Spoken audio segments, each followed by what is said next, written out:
bagaimana kabar kalian hari ini anak-anak? Sebelum mulai pembelajaran hari ini, mari kita berdoa terlebih dahulu. Pada kelas boleh disiapkan untuk berdoa. Baik teman-teman, sebelum kita mulai pembelajaran hari ini, alangkah baiknya kita berdoa dulu. Berdoa dimulai.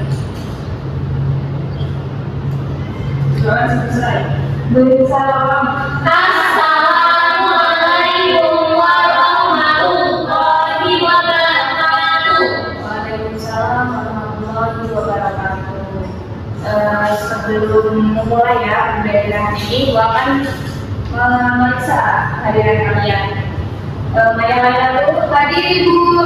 Solehati, Hadir Bu. Anissa, hadir Bu. Baik, berarti hadir semua ya? Iya Bu. Baik, alhamdulillah ya.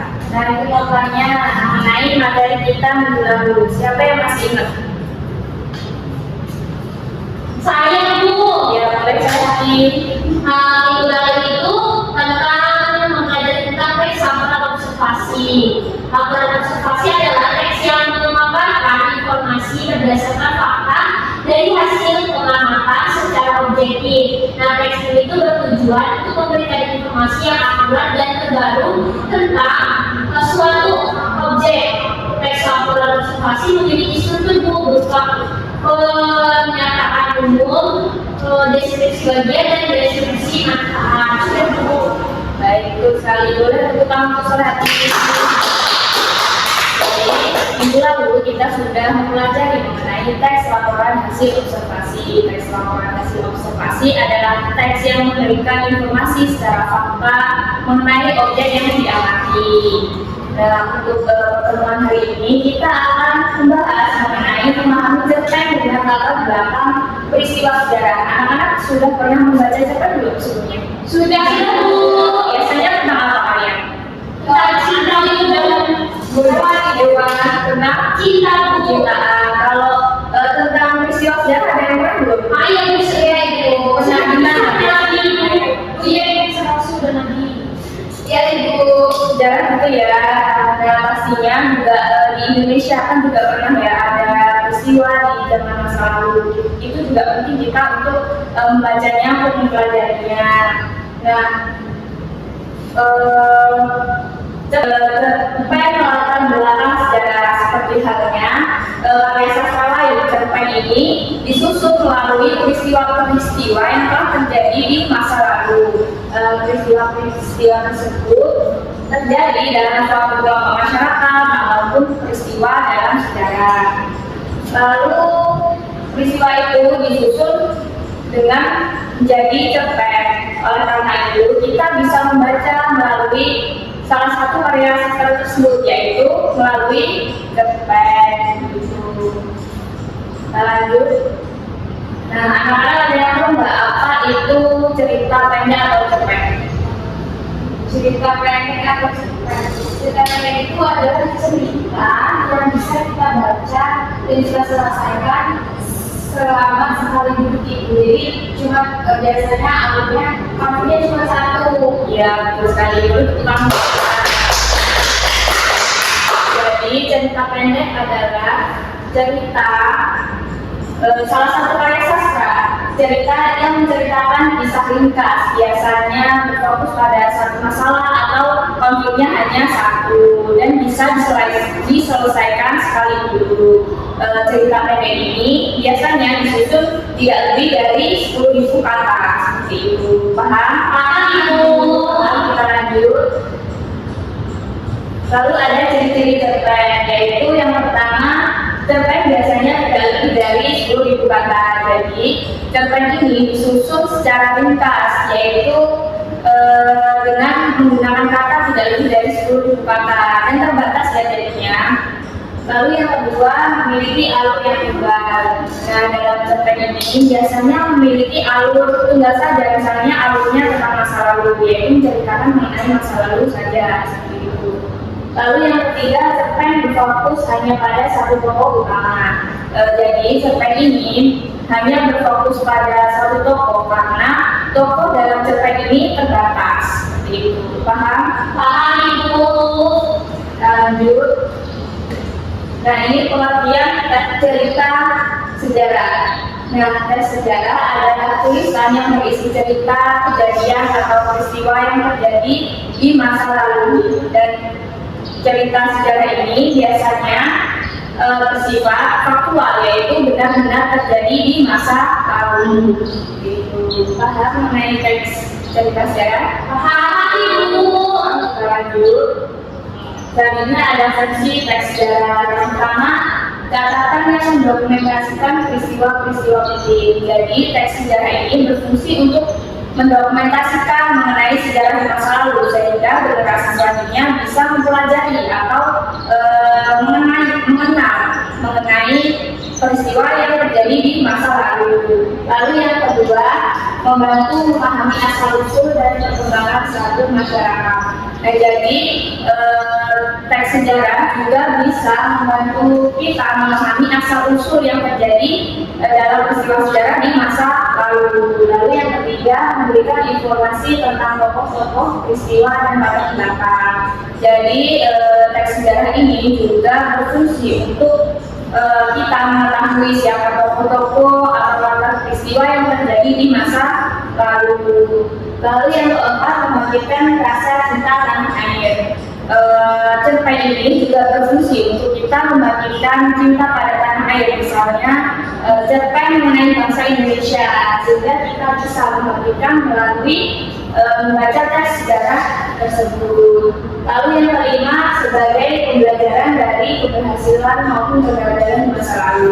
Nah, jadi cerita pendek yang dengan latar belakang sejarah ini juga bisa menjadi pembelajaran kita sebagai keberhasilan yang telah dilalui pada sejarah masa lalu. Lalu yang keenam, bahan referensi atau sumber bagi peneliti. Jadi cerita pendek ini yang berlatar belakang sejarah juga bisa menjadi bahan referensi bagi para peneliti untuk meneliti mengenai perkembangan di zaman lalu. Paham mengenai sini? Paham Ibu? Kita lanjut ya.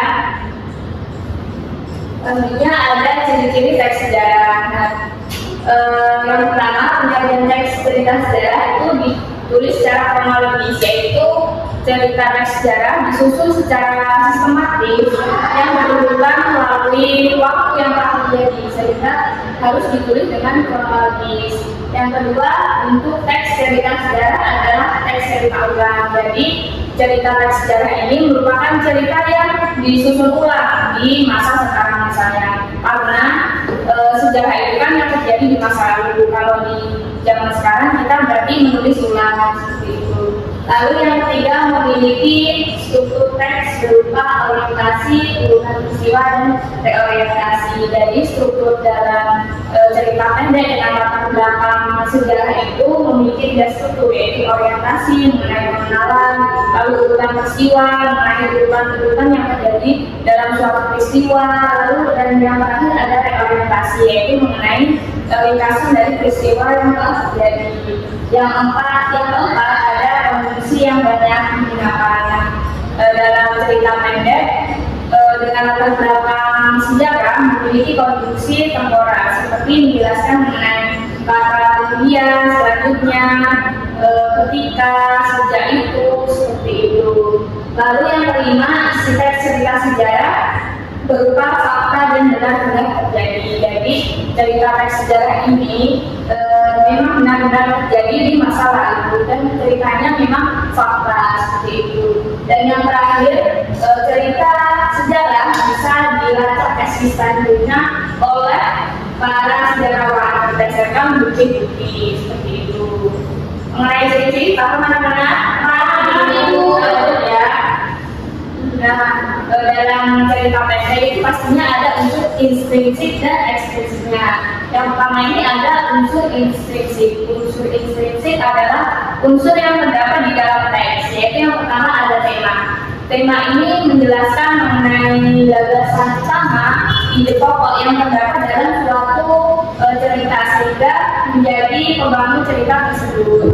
Lalu yang kedua, tokoh, yaitu pelaku atau orang yang terlibat dalam suatu cerita tersebut. Lalu yang ketiga, pendopohan. Pendopohan adalah cara pengarang menggambarkan karakter atau watak dari suatu tokoh tersebut. Lalu yang keempat ada sudut pandang, yaitu cara pengarang menyajikan cerita sesuai dengan posisi tertentu. Misalnya sudut pandang orang pertama, sudut pandang orang ketiga, seperti itu. Lalu yang kelima, alur. Alur adalah rangkaian peristiwa yang terjadi dalam suatu cerita pendek ataupun cerita yang dengan latar belakang sejarah. Lalu yang keenam ada latar. Latar merupakan keterangan tempat atau keterangan waktu. Latar itu bisa dibagi menjadi tiga, yaitu latar tempat, latar waktu, dan latar suasana. Yang terakhir ada amalan.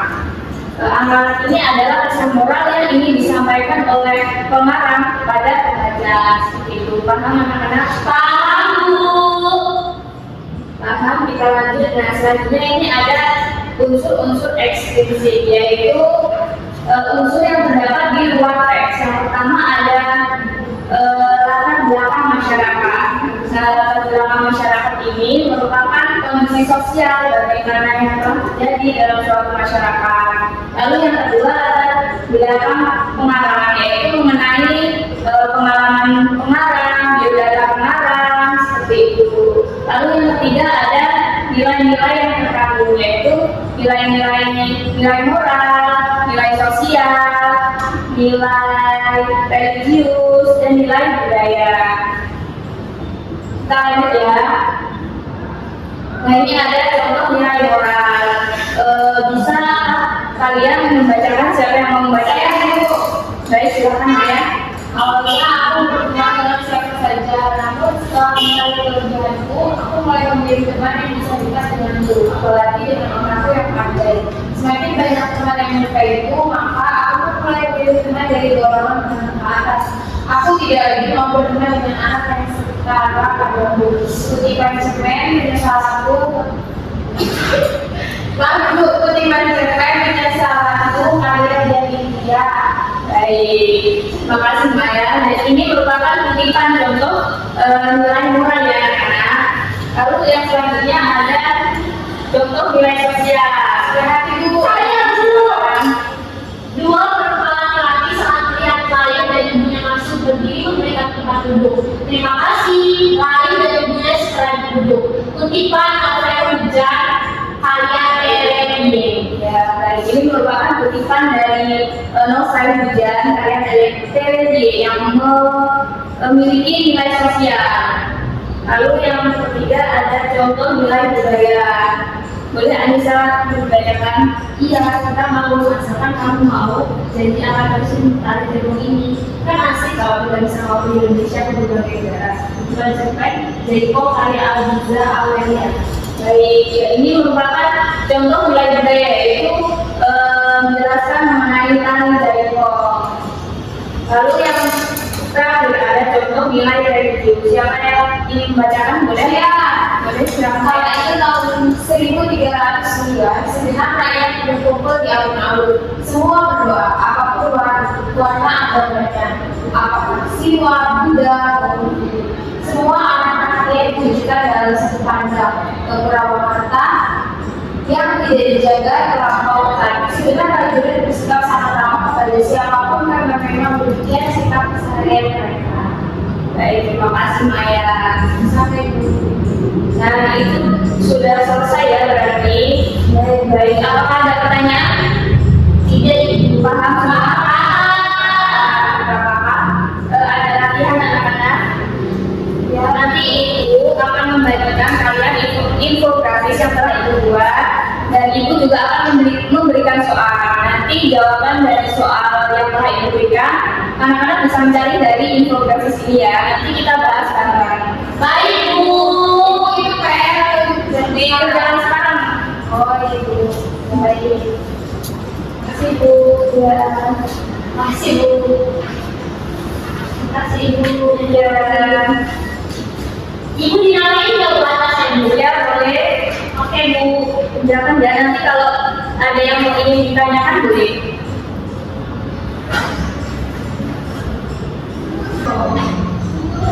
Ibu harus isi lihat Bu, jawaban Bu. Oh ya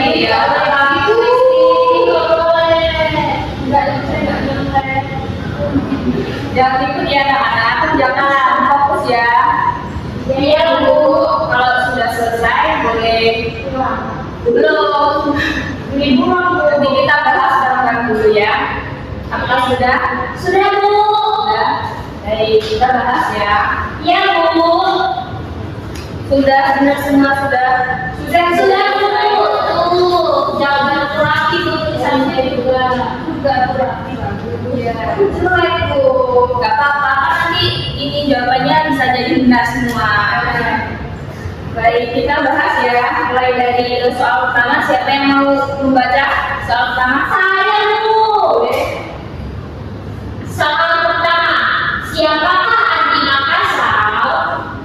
Terus Bu, Ya, jawabannya jawaban itu. aku. Ya. Jawaban aku, Andi Makassar adalah salah satu tokoh pejuang kemerdekaan dari Sulawesi Selatan yang memimpin pasukan Laskar Andi Makassar dalam perjuangan melawan penjajah Belanda, Bu. Baik, terus kali punya Anissa sama punya Maya betul tidak? Betul Betul. Jadi betul ya, Andi Makassar adalah seorang pejuang dari Sulawesi Selatan. Lalu yang kedua, siapa yang ingin membacakan? Saya, Bu. Boleh, silakan Anissa.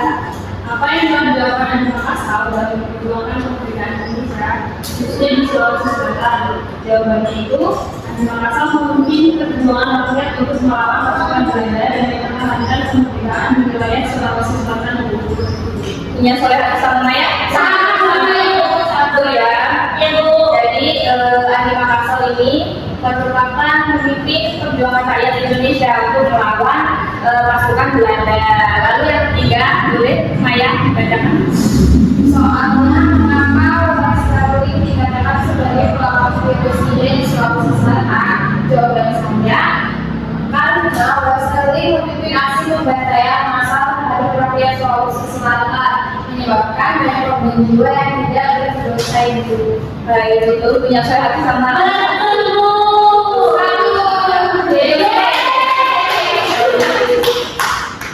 Berarti kalian sudah paham ya, mengenai bagaimana menganalisis cerita yang berlatar belakang sejarah. Apakah ada yang mau ditanyakan mengenai materi kita hari ini? Tunggu, Ibu. Baik, jika cukup. Nah, untuk tugas di rumah ya anak-anak. Nanti anak-anak kerjakan di halaman 642 paket. Itu ada 3 soal yang dikerjakan dan dikumpulkan di minggu depan.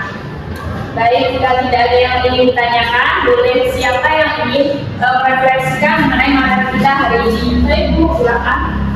Jadi, depan itu adalah karya sastra atau fiksi yang ringkas dan biasanya dapat dibaca dalam sekali buku. Selain beberapa drama sejarah, menunjukkan untuk fiksi dengan fakta sejarah, sehingga pembaca dapat memahami nilai-nilai kehidupan sekaligus belajar dari peristiwa masa lalu buku. Baik, boleh tepuk tangan Bu Anissa. Jadi kita sudah mempelajari mengenai cerita pendek yang berlatar belakang sejarah. Cerita pendek adalah cerita yang ringkas, cerita yang tidak lebih dari 10.000 kata dan bisa diselesaikan dalam sekali duduk. Dan ada unsur ekstrinsik dan ada unsur intrinsik dalam suatu cerita pendek. Jadi tidak ada yang ingin ditanyakan lagi. Sudah, Ibu. Merasa cukup. Nah, untuk pekan depan kita akan mempelajari mengenai teks drama. Ibu harap anak-anak bisa mempelajarinya di rumah sehingga di kelas sudah siap ya. Ya, Bu. Baik, sebelum menutup pembelajaran hari ini, boleh ketua kelas dibimbing berdoa. Baik teman-teman, sebelum menutup pelajaran hari ini, mari kita tutup dengan berdoa bersama-sama. Berdoa mulai.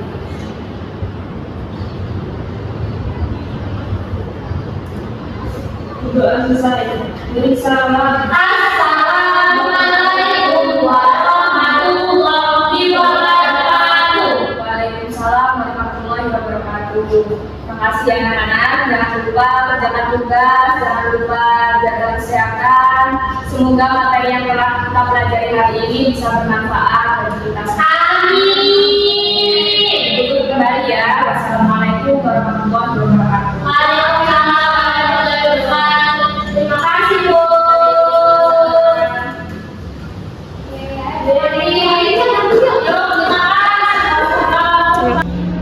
Baik, izin menyampaikan hasil penilaian observasi keterampilan mengadakan variasi dari calon guru yaitu Zara Bunga Marisa dengan NPM 2313041034. materi atau topik yang disampaikan pada praktik kali ini yaitu memahami cerpen dengan latar belakang peristiwa. Penilaiannya yaitu variasi dalam gaya mengajar guru. Guru memberi variasi dalam nada suara, volume suara, dan kecepatan bicara. Nah, selanjutnya itu mimik dan gerak. Calon guru sudah mengadakan perubahan mimik dan gerak seperti tangan atau badan untuk memperjelas penjelasan atau penyajiannya. Nah, selanjutnya itu kesenyapan. Guru dengan sengaja memberikan waktu senyap atau hening dalam penyampaian materinya agar di situ diberi kesempatan untuk siswa memahami materi yang disampaikan. Selanjutnya itu perubahan posisi. Calon guru Zahra Bunga Marisa juga melakukan perubahan posisi dari yang di depan ke belakang untuk memantau siswa. Selanjutnya itu memusatkan. Guru memberikan tekanan pada titik yang penting dari penyajiannya dengan menggunakan bahasa lisan. Kayak misalkan perhatikan ini anak-anak, baca infografis ini gitu. Nah, selanjutnya variasi penggunaan media dan alat bantu pengajaran. Calon guru tadi sudah menggunakan media yaitu Sanindia dan juga infografis. Guru juga calon guru Zahra Bunga ini menggunakan berbagai suara langsung atau rekaman dalam pengajarannya. Variasi alat bantu yang dapat dipegang dan dimanipulasi. Guru memberikan kesempatan kepada siswa memegang atau memanipulasi benda-benda atau alat bantu pengajaran seperti infografis. Nah, selanjutnya itu guru memperkenalkan perubahan dalam pola interaksi antara dia dengan siswa dan juga